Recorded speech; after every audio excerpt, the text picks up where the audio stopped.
따뜻한 밤, 고대 마케도니아의 수도 펠라 위로, 지붕 위로는 나른한 플루트 소리가 떠다니고 올리브 나무는 바람에 속삭이며 별들은 수천 년 전과 변함없는 그리움을 담고 땅을 내려다본다. 돌길과 푸른 정원 사이에 자리한 이 도시에서 그 이름이 세기를 거쳐 울려 퍼질 한 소년이 태어났다. 알렉산더. 그는 단순한 아이로 태어난 것이 아니라 전설의 전조로 세상에 나왔다.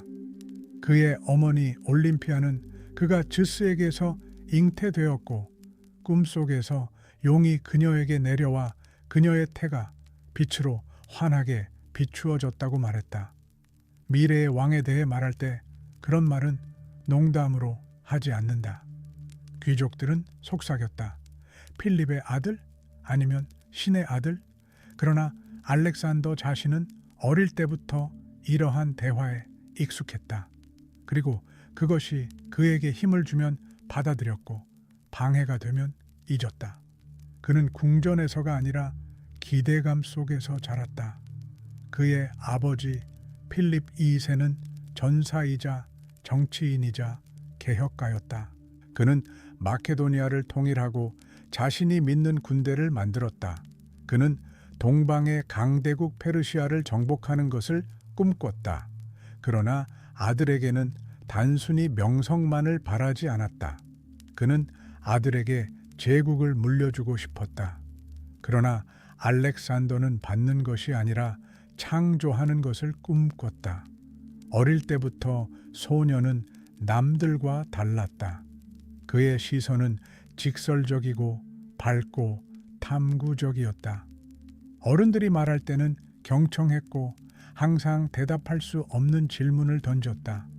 어느 날 7살쯤 되었을 때 그는 물었다.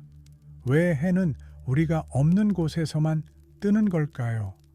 어머니는 미소 지었다. 그녀는 알고 있었다. 그녀 앞에 미래의 여행자가 있다는 것을. 강하고 지혜로운 여성인 올림피아는 아들을 전설에 대한 사랑으로 길렀다. 그녀는 그에게 헤라클레스, 아킬레스, 제우스, 페르스스에 대한 신화를 들려주었다. 그녀의 이야기 속에서 영웅들은 단지 싸우는 것을 넘어 자신을 극복했다. 알렉산더는 매혹되어 들었다. 그리고 매번 물었다. 아킬레스는 외로웠나요? 왜냐하면 많은 미래의 영웅들처럼 그는 처음부터 외로움을 느꼈기 때문이다. 그의 10대 시절 그는 가정교사를 배정받았는데 다름 아닌 아리스토텔레스 자신이었다. 위대한 철학자, 플라톤의 제자, 우주적 관점으로 사고하는 사람이었다. 그는 알렉산더에게 통치하는 법을 가르치지 않았다. 그는 그에게 보는 법을 가르쳤다. 그는 헬라스 너머에 신비로 가득 찬 땅이 있는 세계 지도를 보여주었다. 그는 말했다. 너는 별, 역사, 동물, 그리고 사람들을 이해해야 한다. 그렇지 않으면 너는 무엇을 해야 할지 모른 채 세상을 정복하게 될 것이다. 알렉산더는 지식에 굶주린 학생이었다. 그는 모든 것을 기억했다. 그의 기억은 돌을 던진 물과 같아서 모든 것을 반영하고 흔적을 남겼다. 그는 서사시를 읽고 시, 수학, 의학에 몰두했다. 그러나 그는 무엇보다도 일리아스를 사랑했다. 아킬레스는 그에게 영웅 그 이상이었다. 그는 알렉산더가 평생 도달하기 위해 노력할 그림자가 되었다. 그의 모든 것이 움직임을 열망했다. 그는 게으름을 싫어했다. 그는 종종 말을 타고 도시를 벗어나 산으로 향했고 그곳에서는 바람이 불고 하늘에 숨결이 들렸다. 그는 군인들과 함께 훈련했고 손에 든 검을 자신의 팔의 연장처럼 느꼈다. 그는 언젠가 그의 모든 삶이 움직임이 될 것이라는 것을 알았고 미리 준비했다. 그때부터 많은 이들은 이 소년에게 남들과는 다른 무언가가 있다고 말했다. 그는 잔인하지 않았다. 그는 냉정하지 않았다. 그러나 그에게서는 제 밑에 불꽃처럼 내적이고 고요한 힘이 느껴졌다. 그가 홀에 들어서면 사람들은 얼어붙었다.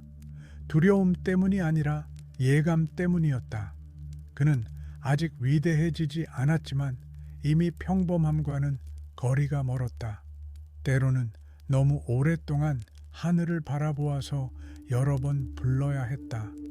무엇을 생각하느냐는 질문에 그는 세상의 다른 끝은 어떻게 생겼을까라고 말했다. 그리고 그때는 그 끝이 어디인지 몰랐지만 그의 길이 그곳으로 이어질 것이라고 느꼈다. 14세 무렵 그는 이미 궁정 토론에 참여했다. 그는 단순한 청취자가 아니라 대화자였다. 그의 말은 정확했다. 그의 판단은 성숙했다. 어느 날 그는 아버지에게 말했다. 아버지는 마케도니아를 확장하시지만 저는 모든 인류를 확장할 것입니다. 필립은 웃었지만 옆에 있던 누군가는 그 문구를 영원히 기억했다. 어느 날 연회에서 한 장로가 그에게 물었다. 무엇을 가장 원하느냐? 알렉산더는 즉시 대답하지 않았다. 그는 등불을, 불꽃을, 그리고 벽에 걸린 지도를 바라보았다. 그리고 말했다. 나는 내가 죽은 후 하늘과 땅이 내 이름을 기억하기를 원한다. 이것은 허풍이 아니었다. 그것은 이미 삶을 초월하여 살던 심장에서 태어난 소망이었다. 그는 소년이었지만 이미 군중 속에서 혼자 있는 것, 남들이 보지 못하는 빛을 자기 안에 품고 있는 것이 무엇을 의미하는지 알고 있었다. 그는 권력 자체를 원하지 않았다. 그는 의미를 원했다. 그는 단순히 야망 이상의 무언가가 자기 안에서 뛰고 있음을 느꼈다. 아마도 이것이 그의 운명이었을 것이다. 왕이 아니라 길이 되는 것. 그때 마케도니아의 언덕 너머로 해가 지고 그의 방이 부드러운 빛으로 가득 찼을 때 그는 일리아스 두루마리를 집어들고 큰 소리로 읽었다. 아킬레스가 어떻게 싸우고 고통받았는지에 대해, 그가 어떻게 사랑하고 잃었는지에 대해, 그리고 모든 줄에서 그는 부름을 들었다. 전쟁이 아니라 위대함에 대한 부름이었다. 피를 통해서가 아니라 꿈에 대한 충성을 통해 오는 것에 대한 부름이었다. 그는 아직 어렸다. 하지만 이미 그 안에 침묵이 깃들어 있었다. 폭풍 전에 위대한 자들을 감싸는 바로 그 침묵이었다. 그리고 그날 밤 당신이 그의 곁에 서 있었다면 당신은 세상을 바꿀 운명에 처한 한 남자의 숨결을 들었을 것이다. 새벽 마케도니아 도로의 돌 위에 아직 안개가 자욱하고 풀의 습기와 흙의 숨결이 공기를 가득 채울 때 알렉산더는 안뜰로 내려왔다. 이미 사람들이 모여 있었다. 병사들, 궁정 사람들, 마부들. 그들은 모두 손에서 벗어나 아무도 가까이 오지 못하게 하는 검은 말을 바라보고 있었다. 그 말은 마치 왕궁 안뜰에 우연히 풀려난 야수처럼 몸부림치고 콧방귀를 뀌고 쉿쉿거렸다. 그것은 동방에서 온 말이었다. 이름은 부케팔로스, 소머리라는 뜻이었다. 엄청난 돈을 들여 데려온 말이었다. 알렉산더의 아버지 필립 왕은 화가 나 있었다. 아무도 그 말을 길들일 수 없었다. 그때 혼란과 조롱 속에서 12살쯤 된 어린 알렉산더가 앞으로 나섰다. 소리치지도 않고 도전하지도 않고 오랫동안 말이 아니라 몸짓으로 말해온 사람들이 지닌 조용한 자신감을 가지고 그는 아버지에게 다가가 말했다. 아무도 이해할 수 없다는 이유만으로 아름다운 말을 이르시네요. 안뜰에서는 웃음이 터져 나왔다. 누군가 애송이라고 속삭였다. 그러나 필립은 아들을 막지 않았다. 그는 주에 깊게 지켜보았다. 그렇게 알렉산더는 동물에게 다가갔다. 부케팔로스는 고개를 쳐들고 발굽으로 땅을 쳤다. 알렉산더는 꼼짝 않고 서 있었다. 그는 몸이나 갈기나 힘을 보지 않았다. 그는 눈을 바라보았다. 그 어둡고 촉촉한 눈에서 그는 두려움을 보았다. 말은 그림자를 두려워했다. 태양을 향해 있어서 자신의 그림자가 발밑에서 움직이는 것을 보았기 때문에 두려워했다. 사람을 두려워한 것이 아니라 자신의 어둠을 두려워한 것이다. 알렉산더는 부케팔로스를 빛을 향해 돌렸다. 그러자 두려움이 물러났다. 말은 거칠게 숨을 쉬었지만 더 이상 버둥거리지 않았다. 소녀는 손을 뻗었다. 부드럽지만 단호하게. 그는 잡으려 하지 않고 내밀었다. 그러자 말은 허락했다. 그에게 목과 어깨를 만지게 허락했다. 알렉산더는 서두르지 않았다. 그는 말을 쓰다듬고 조용히 거의 속삭이듯이 말했다. 그리고는 말을 탔다. 모두가 얼어붙었다. 부케팔로스는 움찔했지만 그를 내던지지 않았다. 그리고 그들은 걸었다. 천천히 한 걸음 한 걸음, 그리고는 트로트로, 그리고는 질주로. 알렉산더는 온 힘을 다해 붙잡지 않았다. 그는 움직임의 일부였다. 그는 말 위에 있었던 것이 아니라 말과 함께 있었다. 그들은 돌아왔다. 안뜰은 침묵에 잠겼다. 그리고는 함성, 박수, 웃음이 터져 나왔다. 필립 왕은 말했다. 내 아들아, 너에게 합당한 왕국을 찾아라. 마케도니아는 너무 작다. 알렉산더는 대답하지 않았다. 그는 부케팔로스를 바라보았다. 그 말은 이제 평온하게 서 있었다. 마치 이 소년에게서 주인이 아니라 동등한 존재를 찾은 것처럼. 그때부터 부케팔로스는 알렉산더의 동반자가 되었다. 그들은 아침 훈련, 사냥, 산책을 함께 했다. 그들은 말없이 서로를 느끼는데 익숙해졌다.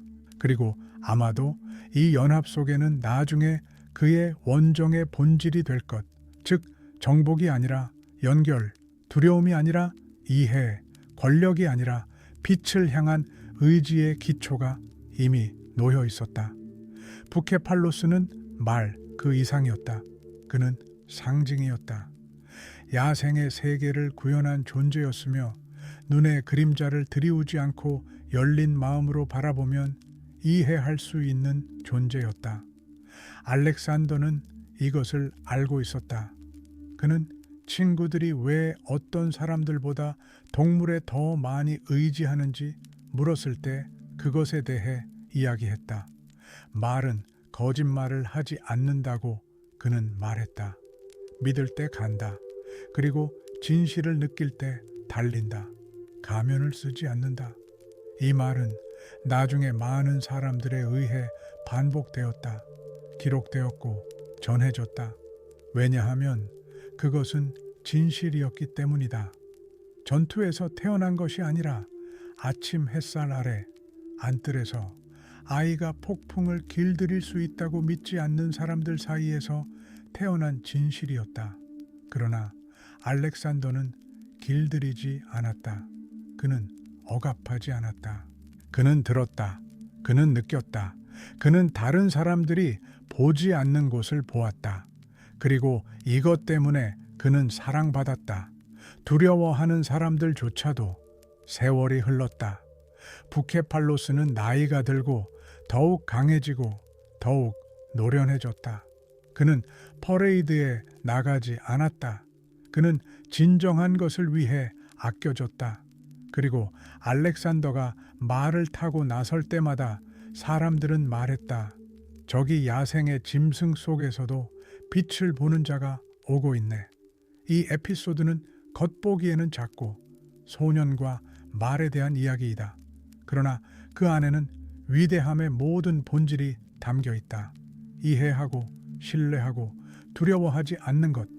당신 앞에 폭풍이 있다 할지라도 해가 지평선 너머로 기울고 갑옷을 벗은 알렉산더가 부케팔로스 옆에 앉아 그의 목을 쓰다듬으며 속삭였다. 너도 세상의 끝을 보고 싶으냐? 그리고 아마도 말은 이해했을 것이다. 그들의 눈빛에는 똑같은 것이 담겨 있었기 때문이다. 불꽃, 움직임, 열망에서 태어난 평화, 저녁이었다. 산에서 불어오는 바람이 길 위의 먼지를 휘저었고 공기 중에는 변화를 예고하는 침묵이 감돌았다. 알렉산더는 회랑의 그림자 아래 혼자 앉아 있었는데 전령이 그에게 다가왔다. 그는 고개를 숙이고 한마디를 속삭였다. 그리고 모든 것이 변했다. 필립 2세 왕, 그의 아버지이자 통치자, 승리자, 그가 죽었다. 측근들에게 둘러싸인 채 축제에서 살해당했다. 아무것도 비극을 예고하지 않았을 때 자신의 경호원 손에 의해 자신의 사람들 사이에서 살해당했다. 그 이유는 오랫동안 논의되었다. 어떤 이는 음모라고 속삭였고 어떤 이는 복수라고 했다. 그러나 알렉산더에게는 모든 것이 이미 결정되었다. 때가 온 것이다. 그는 20살쯤이었다. 그는 왕이 되었다.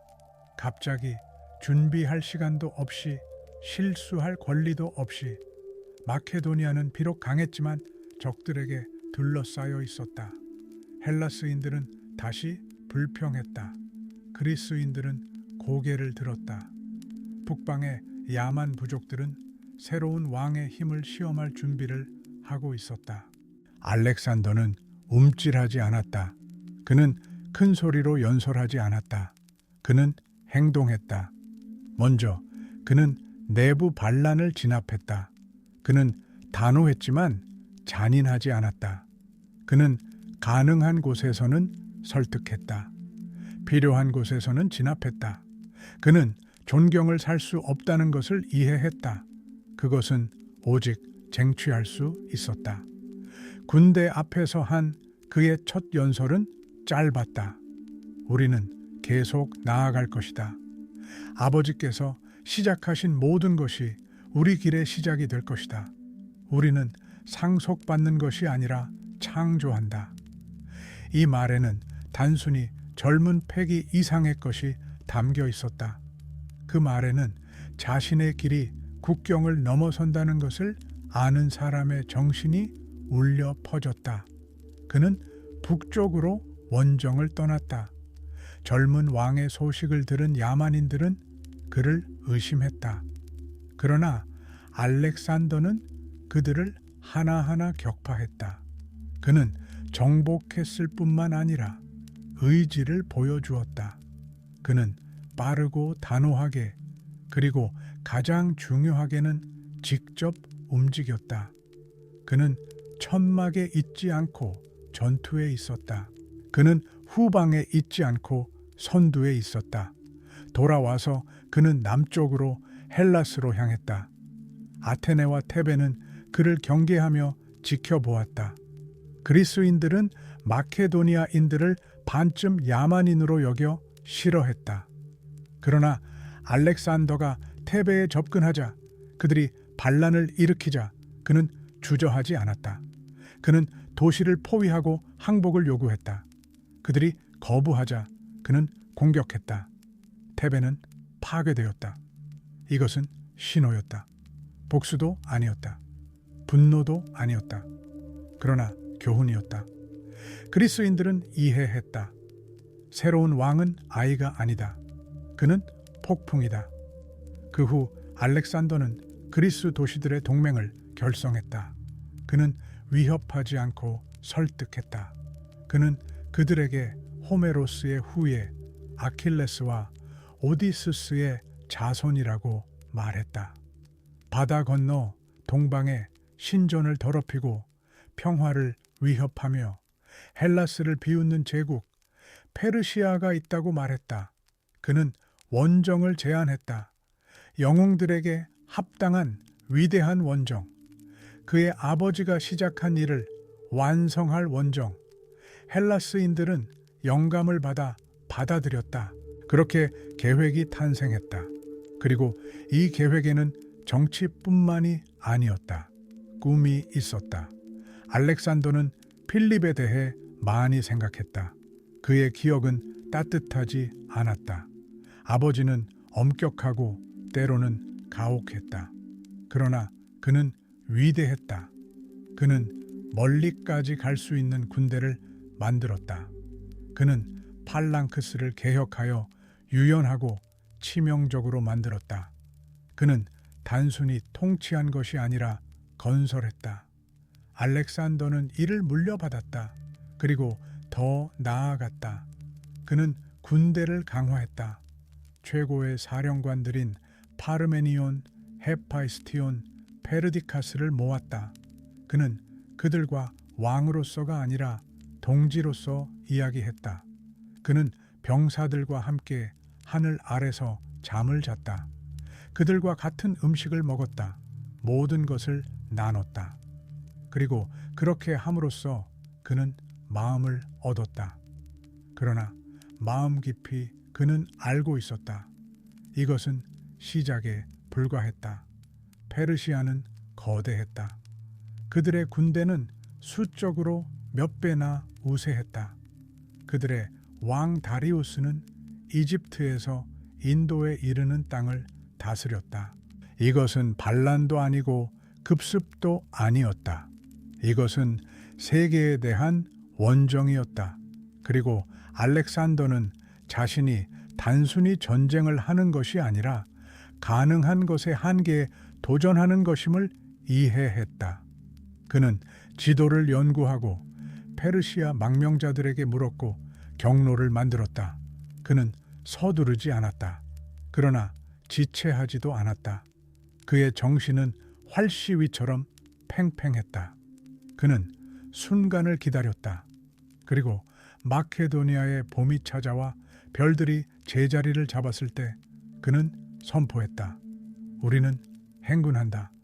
그 순간 단순히 원정이 시작된 것이 아니었다. 고대 세계 전체를 바꿀 역사가 시작되었다.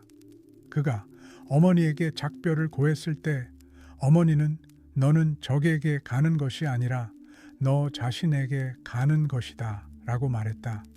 그는 그때 이해하지 못했다.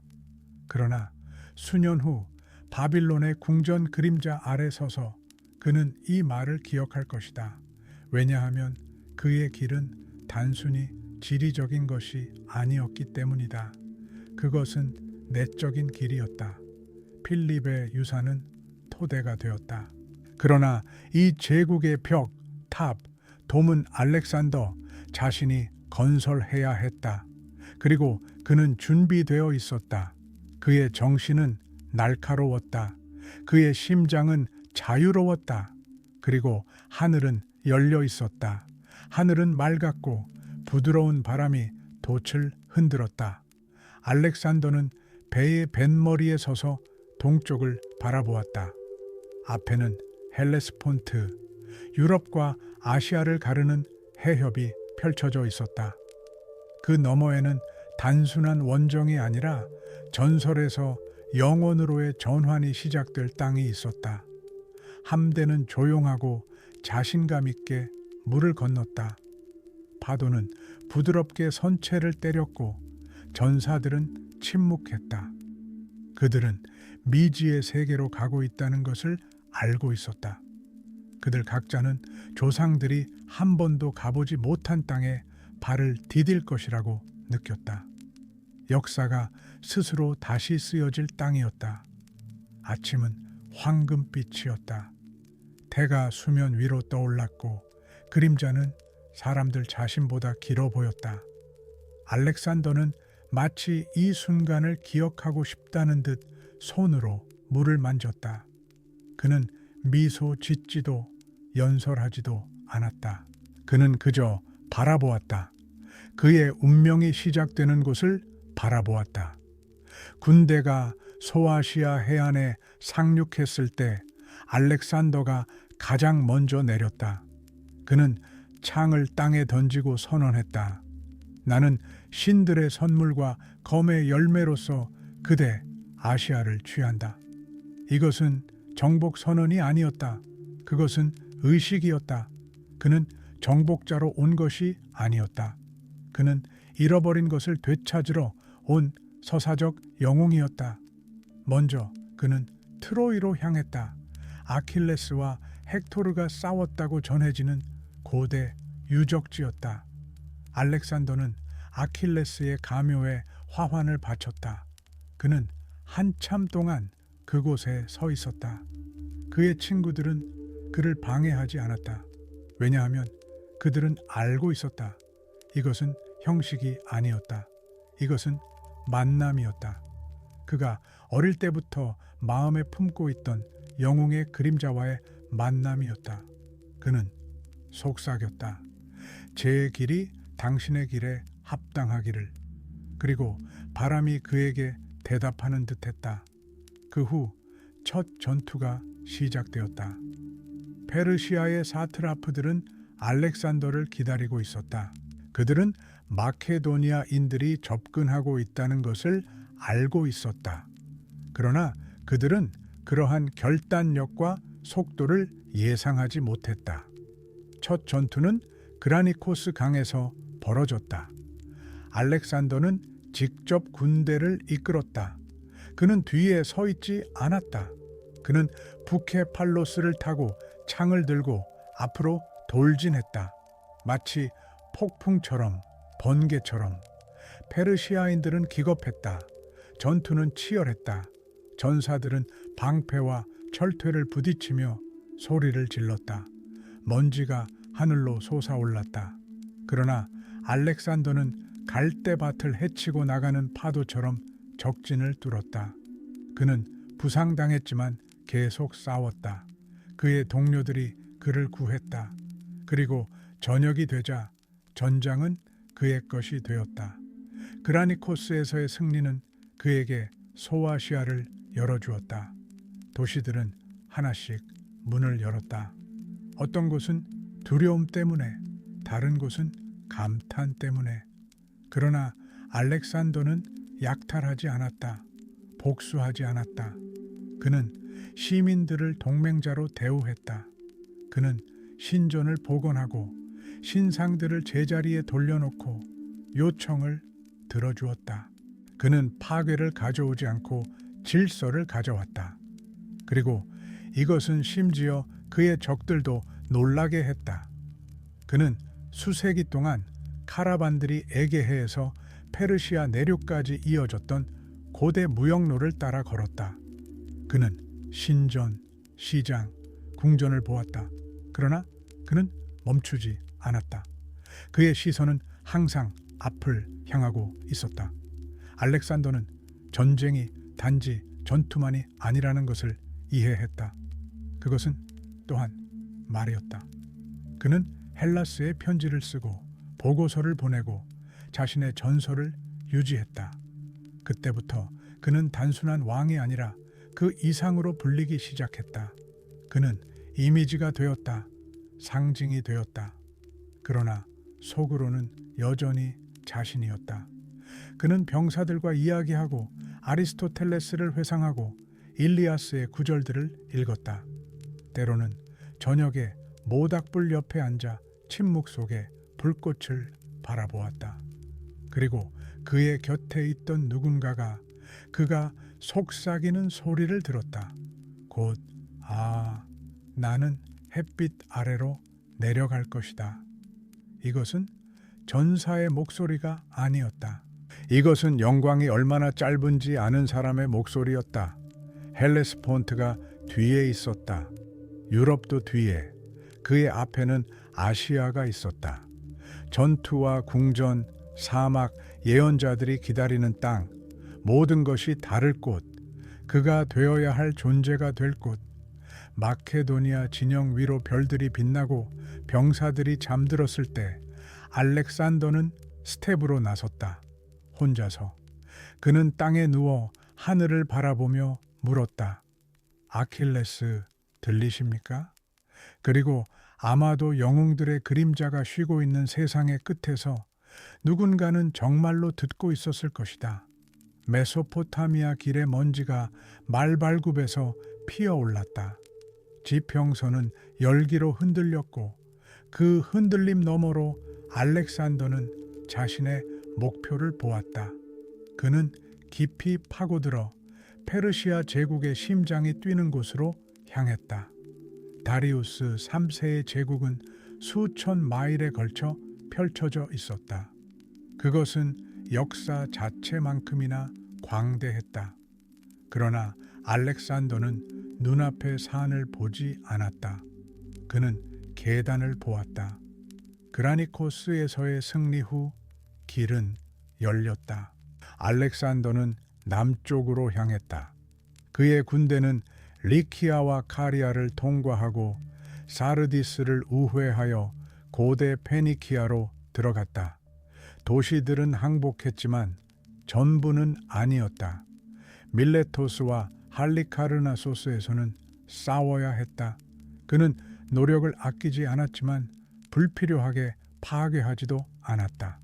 그는 한 걸음 한 걸음 도시 하나하나를 전진했다. 그리고 모든 것이 평온해 보일 때 전환점이 될 만한 사건이 일어났다. 이수스 전투. 다리우스는 군대를 모았다. 그 자신이 알렉산더에게 맞서 진군했다. 페르시아 군대는 엄청나게 많았고 마케도니아 군대보다 몇 배나 많았다. 그들은 바다와 산이 공간을 압박하는 좁은 계곡에서 만났다. 그리고 그곳 축축한 새벽에 전투가 시작되었다. 다리우스는 신처럼 경호원들에게 둘러싸인 차에 중앙에 서 있었다. 반면 알렉산더는 기병과 함께 측면에 있었다. 공격 명령이 떨어지자 그는 앞으로 돌진했다. 긴 사리사를 든 마케도니아 팔랑크스의 대형은 거인의 이빨 같았다. 그들은 느리지만 끈질기게 전진했다. 그리고 알렉산더의 측면은 방어선을 뚫고 다리우스의 진영으로 곧장 돌진했다. 다리우스는 다시 흔들렸다. 두 번째로 그는 마차를 돌려 도망쳤다. 그리고 그가 떠나자마자 모든 것이 무너졌다. 페르시아 군대는 직물이 실을 잃은 것처럼 흩어졌다. 남은 것은 조각들 뿐이었다. 전투가 가라앉았을 때 알렉산더는 환호하지 않았다. 그는 멀리 바라보았다. 다리우스는 도망쳤다. 그러나 그의 권력은 그렇지 않았다. 300년 동안 세상을 지배했던 페르시아 제국은 펠라 출신의 젊은 왕의 공격으로 평온에 쓰러졌다. 알렉산더는 멈추지 않았다. 그는 추격을 시작했다. 그는 다리우스를 잡고 싶었다. 복수 때문이 아니라 완성을 위해서였다. 그는 이해했다. 다리우스가 살아있는 한 세상은 두 조각으로 찢어질 것이라는 것을. 그는 바빌론을 통과했고 그곳에서 그는 지배자로 환영받았다. 도시는 함락되지 않았고 개방되었다. 사원, 궁전, 공중정원 모든 것이 새로운 권력의 일부가 되었다. 그리고 알렉산더는 다시 모두를 놀라게 했다. 그는 파괴하지 않고 복원했다. 그는 질서를 가져왔다. 그는 계속해서 수사 그리고 페르세폴리스로 향했다. 페르시아의 수도, 제국의 심장. 이곳에서 그는 이상한 일을 했는데 잔치를 열었다. 화려하고 호화로운 잔치였다. 그리스인과 페르시아인들이 같은 식탁에 앉았다. 음악이 울려 퍼지고 와인이 흘렀다. 그러나 이 잔치 아래에는 공허함이 느껴졌다. 어느 날 밤 화로의 불꽃이 흔들릴 때 알렉산더는 횃불을 들었다. 그리고 궁전으로 향했다. 그는 불을 질렀다. 어떤 이들은 술 취함 때문이라고 말하고 다른 이들은 불탄 아테네를 복수하려는 욕망 때문이라고 말한다. 그리고 어떤 이들은 그것이 몸짓이었다고 말한다. 오래된 세계와의 작별, 불꽃이 기둥을 삼켰다. 페르세폴리스가 불탔다. 알렉산더는 서서 지켜보았다. 그리고는 조용히 말했다. 이제 충분하다. 두 가지 시작이 그 안에서 싸웠다. 영웅과 정복자, 몽상가와 전사. 그날 밤 그는 둘 다였다. 다리우스는 그동안 더 동쪽으로 도망쳤다. 그의 측근들은 저항의 무익함을 보고 그를 배신했다. 그는 살해당했다. 알렉산더는 시신을 찾았다. 그리고 울었다. 그는 다리우스를 왕의 예우로 매장하라고 명령했다. 그 자신이 다리우스의 페르시아 옷을 입었다. 그리고 말했다. 나는 왕을 정복한 것이 아니다. 나는 그의 사업을 물려받았다. 이것은 몸짓 이상이었다. 그것은 아이디어였다. 전리품으로서의 제국이 아니었다. 의미로서의 제국이었다. 이제 동방 전체가 그의 앞에 놓여 있었다. 그러나 그는 승리를 느끼지 못했다. 피로를 느꼈다. 그리고 아마도 외로움을 느꼈을 것이다. 그는 목표에 도달했다. 그러나 끝은 아니었다. 그리고 페르세폴리스의 제위에 다시 밤이 찾아왔을 때 그는 별들 아래로 나가 땅에 엎드려 오랫동안 침묵했다. 부케팔로스는 근처에 서서 꾸준히 숨을 쉬었다. 알렉산더는 속삭였다. 다음은 무엇이냐, 늙은 친구. 대답은 없었다. 오직 동풍만이, 그리고 별들만이, 언제나 별들만이.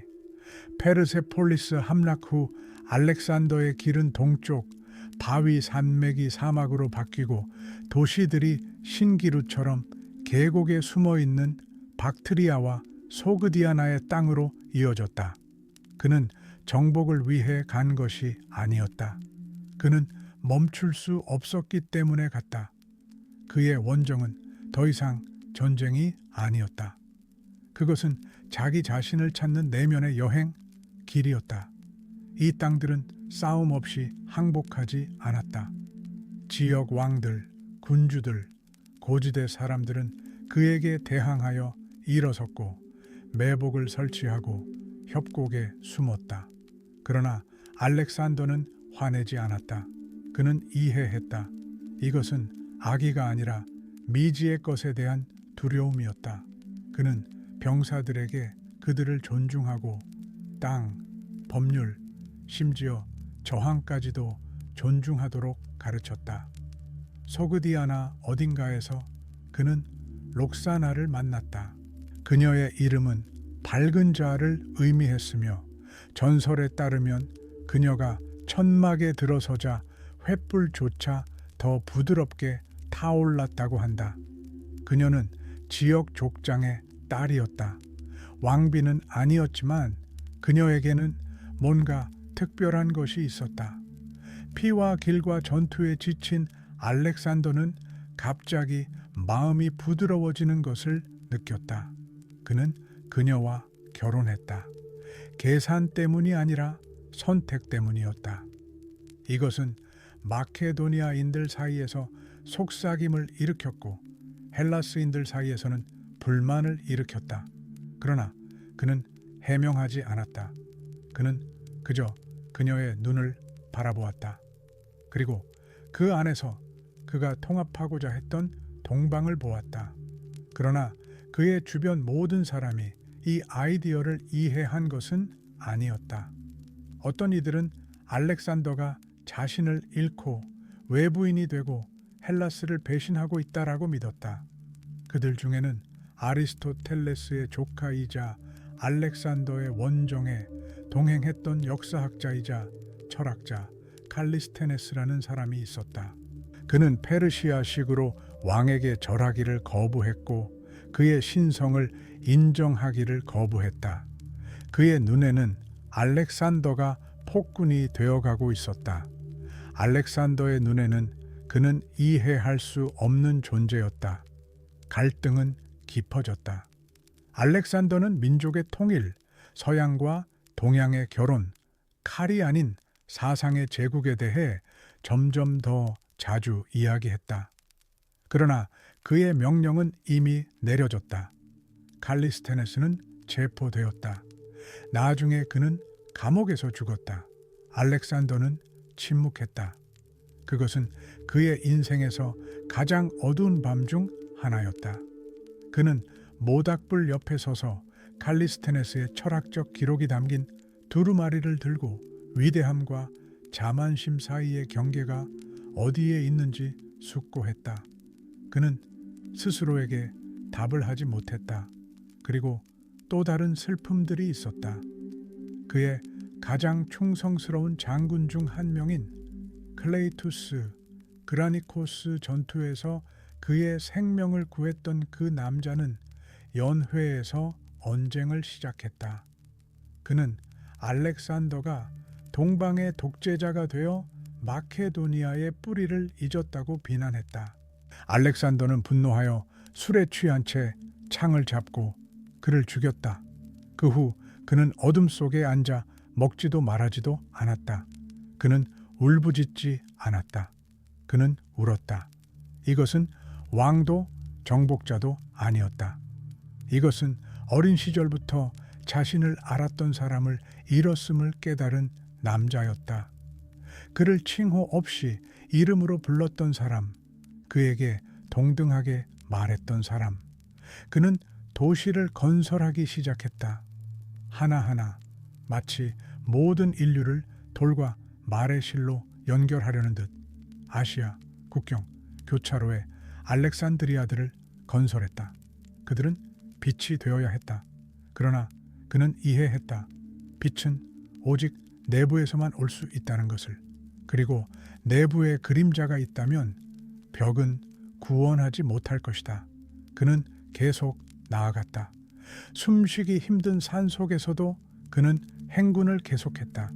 병사들은 불평하고 지치고 죽어갔다. 그러나 그는 먼저 행군했다. 그는 멈출 수 없었다. 그는 말했다. 땅에 있는 한 나는 그것을 봐야만 한다. 어느 날 부대가 눈 덮인 협곡에서 길을 잃고 모두 죽을 것 같았을 때 그는 부상당한 사람에게 물을 주었다. 말없이. 그리고 아무도 그 후 불평하지 않았다. 그는 지역 주민들을 군대에 받아들이기 시작했다. 그들에게 가르치고 마케도니아인들과 통합시켰다. 그는 장교들과 동방 여성들 사이에 결혼을 주선했다. 그는 지배가 아니라 융합을 원했다. 새로운 민족, 언어와 피부색으로 나뉘지 않는 사람들의 제국을 원했다. 그러나 모두가 이것에 준비된 것은 아니었다. 배신이 틈새로 기어들기 시작했다. 일부 장교들은 필립을 회상하며 적은적이고 승리는 약탈이었던 시절이 얼마나 단순했는지 기억했다. 이제 왕은 조화, 철학, 별들에 대해 이야기했다. 알렉산더는 달라지고 있었다. 밤에는 책을 읽었다. 아리스토텔레스를 회상했다. 편지에는 인간의 한계는 어디까지인가? 라고 물었다. 그는 더 자주 침묵했다. 더 자주 혼자였다. 오직 부케팔로스만이 옆에 있었다. 그리고 헤파이스티온. 그러나 부케팔로스조차도 나이가 들기 시작했다. 그는 비틀거리고 숨을 헐떡였다. 알렉산더는 그의 목을 쓰다듬으며 속삭였다. 조금만 더, 친구. 거의 다 왔어. 그리고 이 말 속에는 집이 지평선 너머에 있다는 것을 아는 방랑자의 목소리만큼이나 많은 슬픔이 담겨 있었다. 그는 인도가 다가오고 있다는 것을 몰랐다. 강과 신들의 땅, 아직 알지 못했던 시련에 직면할 땅이었다. 하지만 지금은 밤이었다. 산에는 바람이 불고 있었다. 그리고 별들은 반신이 된 남자가 자신이 단지 인간일 뿐임을 점점 더 깊이 이해하는 것을 증명하고 있었다. 인도의 여름 공기는 무겁고 마케도니아인들에게는 낯선 습기와 향으로 가득 차 있었다. 야자수, 강, 습한 숲, 모든 것이 새롭고 불가능해 보였다. 이곳은 다른 땅이었다. 살아 숨쉬는 고대의 땅이었다. 알렉산더는 히다스페스 강둑에 도착했다. 강물은 잔잔하게 흘렀지만 그 깊이에서는 힘이 느껴졌다. 맞은편 강둑에는 포르스가 서 있었다. 인도의 라자였던 그는 키가 크고 당당했으며 한낮의 태양처럼 빛나는 갑옷을 입고 있었다. 그의 군대는 수가 많았고 등에는 황금빛 천으로 장식된 탑이 달린 거대한 전쟁 코끼리들이 포함되어 있었다. 그들은 움직이지 않는 언덕처럼 서서 두려움을 내뿜고 있었다. 알렉산더는 두려워하지 않았다. 그러나 서두르지도 않았다. 그는 관찰했다. 약점을 찾았다. 넓고 빠른 강은 건널 수 없는 장애물처럼 보였다. 그러나 그는 노을을 기다렸다. 하늘이 어두워지고 폭우가 세상을 휘장으로 감싸자 그는 안개 속에서 갑자기 병사들을 이끌고 강을 건넜다. 아침은 인도인들을 기습했다. 알렉산더는 갑자기 신속하게 공격했다. 먼저 기병대, 다음은 보병대. 인도인들은 맹렬하게 싸웠다.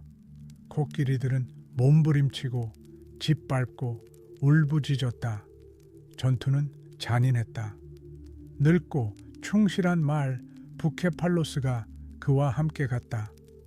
그는 젊은 시절처럼 앞으로 돌진했다.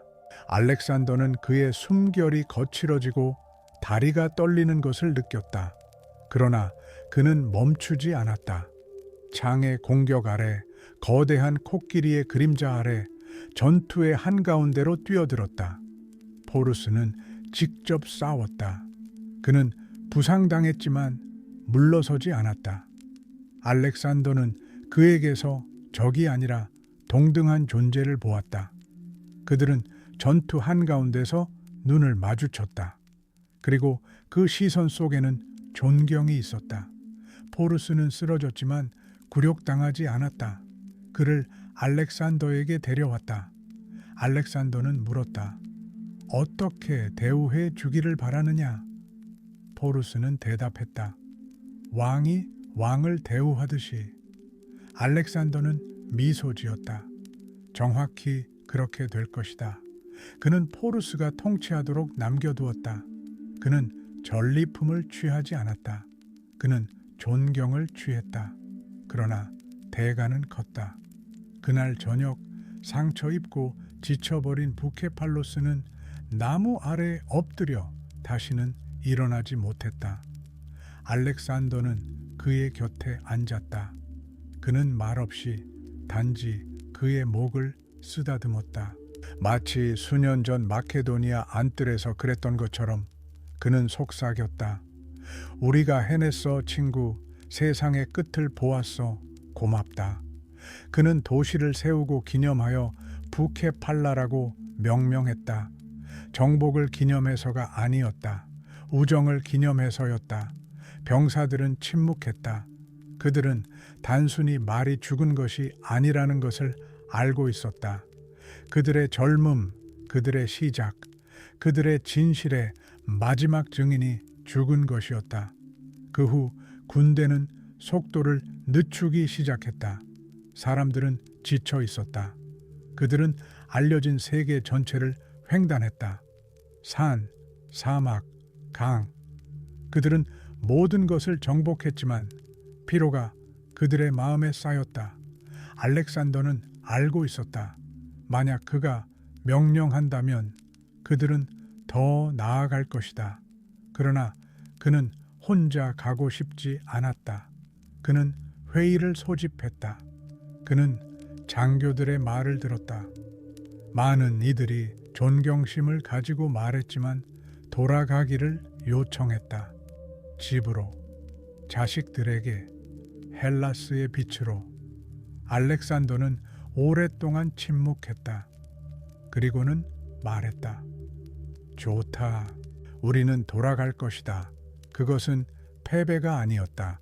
그것은 이해였다. 그는 알았다. 영원은 한 사람의 의지만으로 건설될 수 없다. 평화가 필요하다. 남을 사람들이 필요하다. 돌아오는 길에 그는 계속해서 도시를 건설하고 편지를 쓰고 현지인들과 대화했다. 그는 통치자이자 철학자였다. 그는 더 이상 싸우지 않았다. 그는 관찰하고 듣고 숙고했다. 그러나 때로는 저녁에 그는 진영 밖으로 나가 하늘을 바라보며 부케팔로스가 떠난 별을 찾았다. 그리고 아마도 그 순간 그는 한때 말의 얼굴을 태양을 향해 돌렸던 소년, 자기 자신에게 말을 건넸을 것이다. 돌아오는 길은 사막을 가로질렀다. 모래 사막이 아니라 침묵의 사막이었다. 군대는 소리 없이 행군했다. 승리는 그들의 것이었지만 마음은 지쳐 있었다. 알렉산더는 선두에 섰지만 그 자신도 점점 더 조용해졌다. 그의 원정은 기억의 행렬로 변하고 있었다. 그가 세운 도시들은 뒤에 남겨졌다. 그의 이름은 여러 언어로 발음되었고 각자 다른 방식으로 발음했다. 그러나 그 자신은 점점 더 한 가지를 기억했다. 펠라의 알렉산더. 신이 아니었다. 왕도 아니었다. 올림피아의 아들이었다. 아킬레스처럼 되고 싶어 했던 소년이었다. 어느 날 길에서 헤파이스티온이 병에 걸렸다. 갑작스러웠다. 열, 허약함, 그의 눈빛 속 침묵. 알렉산더는 모든 것을 버렸다. 그는 침대 옆에 앉아 친구의 손을 잡고 그의 곁을 떠나지 않았다. 그는 그날들처럼 취약해 보인 적이 없었다. 헤파이스티온은 그에게 모든 것이었다. 형제이자 조언자, 직함 뒤에 남자를 비추는 거울이었다. 그들은 함께 국경을 넘고 전투를 치르고 의심을 겪었다. 그리고 이제 헤파이스티온은 떠나고 있었다. 칼 때문도 배신 때문도 아니라 병 때문이었다. 조용히, 천천히, 돌이킬 수 없이. 그가 죽었을 때 알렉산더는 한마디도 하지 않았다. 그는 흐느끼지 않았다. 그는 얼어붙었다. 그리고 명령했다. 애도하고 신전을 세우고 재를 모으고 기억하라. 그는 거대한 장작더미에 시신을 태우고 장례 기념비를 세우라고 명령했다. 그는 머리카락을 잘랐다. 그는 모든 병사에게 애도하라고 명령했다. 제국의 심장부에서 알렉산더 자신의 심장이 죽었다. 그 후 그의 안에서 뭔가 사라졌다. 그는 여전히 말하고 여전히 건설했지만 그의 시선은 내면을 향했다.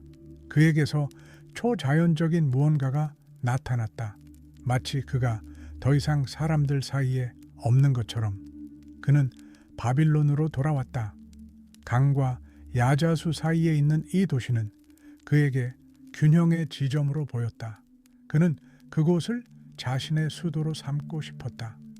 제국의 수도일 뿐만 아니라 새로운 세계의 수도로. 이곳에서 그는 먼 땅에서 온 대사들을 맞이하고 민족의 재정착에 대해 논의하고 혼성 결혼을 주선했다. 그는 미래를 건설될 수 있는 힘으로 이야기했다. 그는 아라비아 원정을 꿈꿨다. 해상 경로를, 문화의 연결을. 그러나 그의 몸은 약해졌다. 어느 날 그는 열을 느꼈다. 단순한 열처럼 보였다. 그러나 날마다 그는 더욱 조용해졌다. 그의 목소리는 낮아지고 그의 발걸음은 느려졌다. 그는 여전히 모임을 갖고 여전히 상의했지만 점점 더 많은 시간을 소파에서 천장을 바라보며 보냈다. 장군들이 주변에 모였다. 각자 다음은 누가 될지 궁금해했다. 그들은 그에게 물었다. 제국을 누구에게 맡기시겠습니까? 그러자 그는 속삭였다. 가장 합당한 자에게. 이 말은 대답이 아니었다. 그것은 수수께끼였다. 왜냐하면 그는 스스로 알고 있었기 때문이었다. 그와 같은 이는 다시 나타나지 않을 것이라는 것을. 그의 마지막 날들은 침묵 속에 있었다. 그의 눈은 뜨여 있었지만 마치 꿰뚫어 보는 듯했다. 그의 몸은 바빌론에 누워 있었지만 그의 영혼은 트로이 어딘가에 마케도니아의 숲속에 히다스페스 강둑에 있었다. 그곳에는 아직 부케팔로스가 살아 있었다. 헤파이스티온이 아직 웃고 있었다. 그가 죽었을 때 나이는 33살쯤이었다. 그는 원정도 비전도 완성하지 못하고 떠났다. 그가 세운 제국은 거의 즉시 무너지기 시작했다. 장군들은 그것을 옷감처럼 나누어 가졌다. 도시들은 다투었다. 사람들은 그가 진정 누구였는지 논쟁했다. 하지만 그것은 중요하지 않았다. 알렉산더는 마케도니아인이나 페르시아인에게 속한 것이 아니었기 때문이다. 서양이나 동양에도 속하지 않았다. 그는 한 가지 생각에 속했다. 인간이 더 나아갈 수 있다는 생각. 한계를 넘어, 두려움을 넘어, 자기 자신을 넘어. 그날 밤 그의 시신이 매장될 준비를 할 때 바빌론 위에 특이한 별이 타올랐다. 그리고 사라졌다. 그리고 누군가 말했다. 그는 죽지 않았다. 그는 항상 있고 싶었던 곳으로 갔을 뿐이다. 별들 사이로. 알렉산더의 시신이 바빌론 거리를 지나갈 때 침묵이 흘렀다. 사람들은 소리치지도 울지도 노래하지도 않았다. 그들은 바라보았다. 그들은 그저 금과 천, 태양 상징으로 장식된 전차를 바라보았다. 그리고 수위로 가려진 얼굴을. 아무도 그가 정말 떠났다고 완전히 믿지 않았다. 그러나 그는 떠났다. 그리고 세상은 그를 통합하려고 했던 사람 없이 남겨졌다. 그가 죽은 후 모든 것이 무너졌다. 한때 전우였던 장군들은 적이 되었다. 제국은 이집트, 아시아, 마케도니아로 분열되었다. 그리스인들은 논쟁했고 동방은 침묵했다. 알렉산더는 이미지가 되었지만 통치자는 아니었다. 그럼에도 불구하고 그는 남아 있었다. 그의 이름은 다양한 방식으로 반복되었다. 이스칸데르, 시칸다르, 알릭산드로스. 이집트에서는 아몬의 아들로 여겨졌다. 페르시아에서는 의로운 왕으로, 인도에서는 현자로, 기독교 연대기에서는 외경의 인물이 되었고, 이슬람 전설에서는 줄카르나인, 두 뿔 달린 자, 세상의 양 끝을 지배하는 자로 불렸다. 그에게는 천사들과의 대화, 어둠의 땅으로의 여행, 생명의 원천 탐색 등이 귀속되었다. 그가 한 모든 일은 신화와 얽혔다. 왜냐하면 그 자신이 신화가 되었기 때문이다. 그의 이미지는 카이사르, 나폴레옹, 샤를마뉴에게 영감을 주었다. 그의 원정은 아카데미에서 연구되었고 그의 전략은 장군들에 의해 반복되었다. 그러나 아무도 그와 같아질 수 없었다. 왜냐하면 알렉산더는 모델이 아니기 때문이다. 그는 예외이다. 그는 33살에 죽었지만 한 시대를 아우렀다. 그는 단순히 군대를 움직인 것이 아니라 사상을 움직였다. 그는 정복했을 뿐만 아니라 대화했다. 별들과 바람과 다른 문화들과. 그는 경계를 허물고 싶어 했던 사람이었다. 정복하는 것이 아니라 이해하는 사람이었다. 그가 세운 도시들은 수세기 동안 살아남았다. 알렉산드리아는 지식의 중심지가 되었다. 그곳의 도서관은 모든 민족의 문헌을 수집했다. 그 항구에서는 수십 개의 언어가 통용되었다. 그곳은 그가 구상했던 대로 만남의 장소가 되었다. 그럼에도 불구하고 그를 기억할 때 가장 자주 떠올리는 이미지는 창을 들고 말을 타고 빛나는 갑옷을 입은 채 돌진하는 젊은이다. 이 이미지에는 꿈의 불꽃이 담겨 있다. 이 이미지에는 끝이 없는 오직 길만이 있는 한 남자가 담겨 있다. 그가 어디에 묻혔는지는 오늘날까지 아무도 모른다. 그의 시신이 알렉산드리아의 수정 석관에 안치되어 있었다고 한다. 황제들이 그를 칭송했다고 한다. 세기의 소용돌이 속에서 사라졌다고 한다. 그러나 그것은 중요하지 않다. 알렉산더는 무덤에 있지 않기 때문이다. 그는 전설 속에 있다. 가끔 조용한 밤에 하늘을 올려다보면 다른 별들보다 더 밝게 빛나는 별 하나를 볼 수 있는데 그때 상상해 볼 수 있다. 그가 저기 있다. 여전히 말을 타고 여전히 찾고 있다. 땅을 찾는 것이 아니다. 영광을 찾는 것이 아니다. 답을 찾고 있다. 그는 언젠가 말했다. 나는 죽음이 두렵지 않다. 내 여정을 끝내지 못하는 것이 두렵다. 그리고 아마도 그래서 사람들은 오늘날까지 그를 기억하는 것일 게다. 우리 각자 안에 더 나아가고 싶어 하는 사람이 살고 있기 때문이다. 한계가 관습이라고 믿는 사람, 세상은 하나라고 느끼는 사람. 알렉산더는 우리에게 제국을 남기지 않았다. 그는 우리에게 모범을 남겼다. 어떤 길을 선택하든 열린 마음으로 그 길을 걸으세요. 그리고 아마도 저 지평선 너머에서 두려움을 모르고 앞으로 나아갔던 이들의 발자국 소리를 들을 수 있을 것입니다. 승리를 위해서가 아니라 더 큰 무언가의 일부가 되기 위해서 편안히 주무세요. 세상은 광대합니다. 하지만 당신은 이미 그 안에 있습니다.